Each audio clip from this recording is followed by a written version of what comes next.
Welcome to Navyug School Educational YouTube channel Navyug Pragati. Class 4 Subject Maths Chapter 11 Tables and Shares. My name is Sabita Kumari from Navyug School Moti Bagh. Topic is writing different multiplication facts for a given number. Hello बच्चों, आज हम कुछ नया करके देखते हैं। जैसे देखो, ये सपोज करो कि ये एक गार्डन है जिसमें श्यामा एक लड़की है, उसको 3 तरह के फूलों के पौधे लगाने हैं। ये सपोज करते हैं कि ब्लू कलर के पौधे हैं, रेड कलर के पौधे हैं, ये रोज़ है हमारा, ये हमारा मैरीगोल्ड है। ये तीनों तरह के पौधे हमारे पास 18 हैं। अब उसको इस गार्डन में 18 फ्लावर्स को इस तरह से लगाना है कि इक्वल रोज़ में इक्वल नंबर ऑफ प्लांट्स होने चाहिए। मतलब जितने भी रोज़ हैं उसमें जो भी पौधे लगे वो ग्रुप में हो और बराबर होने चाहिए, इक्वल ग्रुप्स होने चाहिए। तो चलो हम सबसे पहले शुरू करते हैं 2 पौधे लगाने का।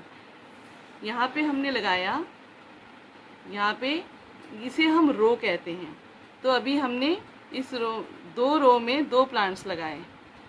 अब इसमें 4 प्लांट्स हो गए, अब 6 प्लांट्स हो गए, अब 8 हो गए, 10 प्लांट्स हो गए। अब कितने हुए? 12। Very good. 12 के बाद हमने लगाए 2 और पौधे इसी तरह से। अब हो गए हमारे 14। अब हमने लगाए 2 पेयर और, अब हमारे हो गए 16 और हमारे लास्ट 2 और पौधे लग गए। अब हमारे 18 पौधे जो हैं फूलों के, उसने 2 रोज़ में पौधे लगाए। उसके हर रो में कितने प्लांट्स हैं गिनते हैं। 1 2 3 4 5 6 7 8 9। इसका मतलब उसने 2 रोज़ में 9 प्लांट्स इक्वली लगाए। ठीक है, अब उसके 18 प्लांट्स इसमें 2 रोज़ में लग गए। अब मैं दूसरे प्लांट्स लेके आई हूँ। ये हमारे रेड कलर के रोज़ हैं। अब हमें भी इन्हें ग्रुप में ही लगाना है और हर रो में इक्वल नंबर ऑफ प्लांट्स होने चाहिए। तो सपोज़ मैंने यहाँ पे एक रो में 6 प्लांट्स लगाए। ये कितने हो गए? 6। नेक्स्ट रो में भी मैंने लगाए 6 प्लांट्स। अब मेरे हो गए 12 प्लांट्स हो गए। अब जो रिमेनिंग बच गए उन्हें भी मैं इस तरह से अरेंज करूँगी। अब आप मुझे बता सकते हो यहाँ पे टोटल कितने रोज़ हैं? यहाँ पे 3 रोज़ हैं। ये पूरा रो है। 3 रोज़ में हमने 18 प्लांट्स लगाए। अब हमें ये देखना है कि एक रो में कितने प्लांट्स हैं। तो अब हम इसे गिनते हैं। 1 2 3 4 5 6। इसका मतलब हुआ 3 रोज़ में 6 प्लांट्स हैं। इसका मतलब हम मल्टीप्लाई करेंगे तो 3 6 18। मतलब 18 को हमने इक्वल ग्रुप्स में बना दिए। अब एक और ग्रुप आया हमारे पास। अब उसने सोचा कि मैं कुछ अलग तरीके से इसको लगाती हूँ। इसमें तो 2 लगाए, इसमें 3 लगाए। अब क्यों ना मैं एक लगा के देखूँ तो मेरा पौधा किस तरह से सजेगा।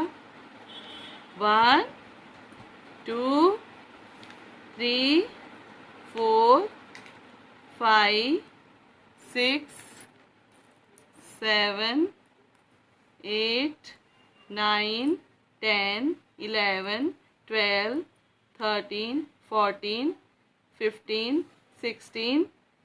यहाँ स्पेस नहीं है तो मैं थोड़ा सा इसको घसका देती हूँ। 16 17 18। यहाँ देखो, अब एक रो में 18 प्लांट्स लगा दिए। टोटल हर एक में 18 हैं, लेकिन सबका अरेंजमेंट अलग है। तो 18 के मल्टीपल्स हमें मल्टीप्लिकेशन फैक्ट्स मिले, जो है 2 × 9। 2 9 18, 3 6 18, 1 18 18। इसको मैं अब तुम्हें लिख के दिखाऊंगी। जैसे देखो, यहाँ पे हम इसका मल्टीप्लिकेशन फैक्ट्स लिखेंगे। हमारे सबसे पहले जो हमने प्लांट लगाया है उसको देखते हैं फ्लावर बेड में किस तरह से लगे हैं। 2 रोज हैं, 2 और कितने हैं ये कॉलम्स 9, 2 9 ज़ा 18। दूसरे कॉलम में है हमारे पास 3 रोज में 6 प्लांट्स हैं, तो 3 6 ज़ा 18। और जो हमारा लास्ट वाला था ये हमारा था 1 रो में 18, तो ये हो गया 1 18 ज़ा 18। इसे हम इस तरह से भी लिख सकते हैं 9 into 2 is 18, 6 into 3 is 18 and 18 1 ज़ा 18। ये हमारे मल्टीप्लिकेशन फैक्ट्स हो गए। आपको समझ में आया 18 किस किस के टेबल में आता है? 2 के टेबल में आता है, 3 के टेबल में आता है, 1 के टेबल में आता है, 9 के टेबल में आता है, 6 के टेबल में आता है और 18 के टेबल में। चलो अब हम दूसरा करते हैं। अब हम देखते हैं हमारे पास 30 जार्स हैं, ये हमारा पहला था। अब हम दूसरा करेंगे, हमारे पास 30 जार्स हैं, ठीक है। अब इन जार्स को हमें इसी में अरेंज करना है, तो अब मैं तुम्हें दिखाती हूँ उसके अलग अलग मल्टीप्लिकेशन फैक्ट्स। सपोज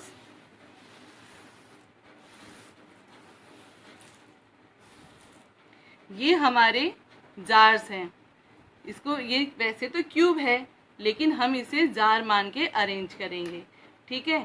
तो मैं इस बार किस तरह से अरेंज करूँगी, मैंने इसको अरेंज करना शुरू किया। मैंने 2 का पेयर्स फिर से लिया, 2 लेके देखते हैं कि कितनी ग्रुप्स बनते हैं इसमें। अब कितने हो गए 6 7 8 9 10 12 14 16 18 20 22 24 26 28 और ये हो गया 30। हमने यहाँ पे 2 रोज में इनको अरेंज करके ख़त्म किया है। अब हम ये गिनेंगे कि 2 रोज में 1 रो में कितने जार्स हैं। तो 1 रो में गिनने के लिए हम शुरू करते हैं 1 2 3 4 5 6 7 8 9 10 11 12 13 14 15। इसका मतलब ईच रो कंटेन्स 15 जार्स। तो यहाँ पे 2 रो में कितने जार्स हो गए? Very good 30। अब ये हमने एक अरेंजमेंट देख लिया। अब हम इन 30 जार्स को दूसरे अरेंजमेंट में इसको लिख भी लेती हूँ तुम्हारे सामने। सबसे पहले हमने कितने कॉलम्स लिए 2 और कितने 2 रोज में 15 कॉलम्स लिए। 2 15 ज़ा 30, ठीक है। अब हम इसे 30 जार बच्चों, अब इस 30 जार को हम नए तरीके से अरेंज करते हैं।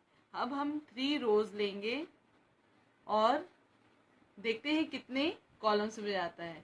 हमने 3 रोज में लिया 1 2 3, 3 1 ज़ा 3, 3 2 ज़ा 6, 3 3 ज़ा 9, 3 4 ज़ा 12, 3 5 ज़ा 15, 3 6 ज़ा 18, 3 7 ज़ा 21, 3 8 ज़ा 24, 3 9 ज़ा 27 एंड 3 10 ज़ा 30।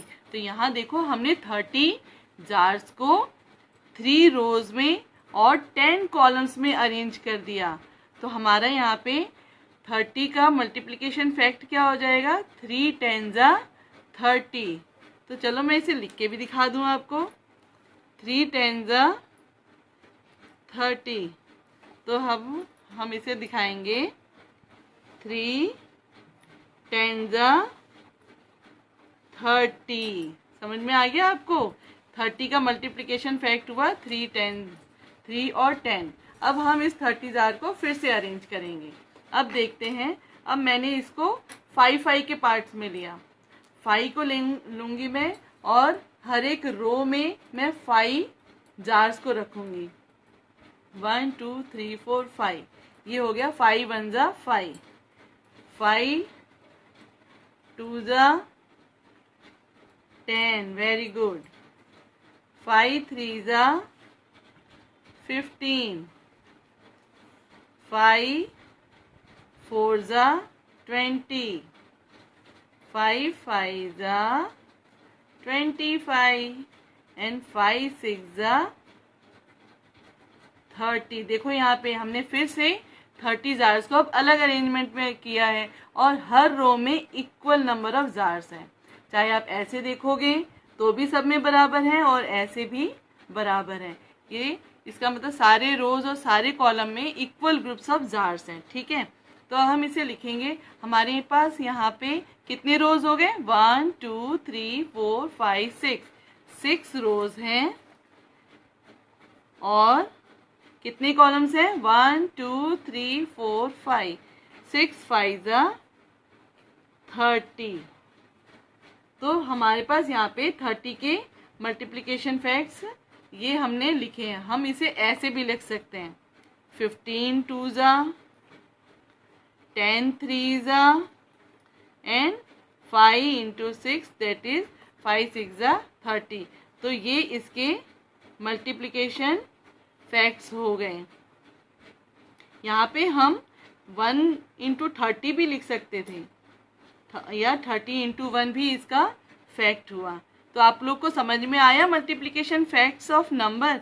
यहाँ हमने 18 और 30 के मल्टीप्लिकेशन फैक्ट्स लिखे हैं। अब आप लोग भी आसानी से इसी तरह से मल्टीप्लिकेशन फैक्ट्स नंबरों के लिखेंगे। Summary. Students are now able to write various multiplication facts for given numbers. Assignment for practice.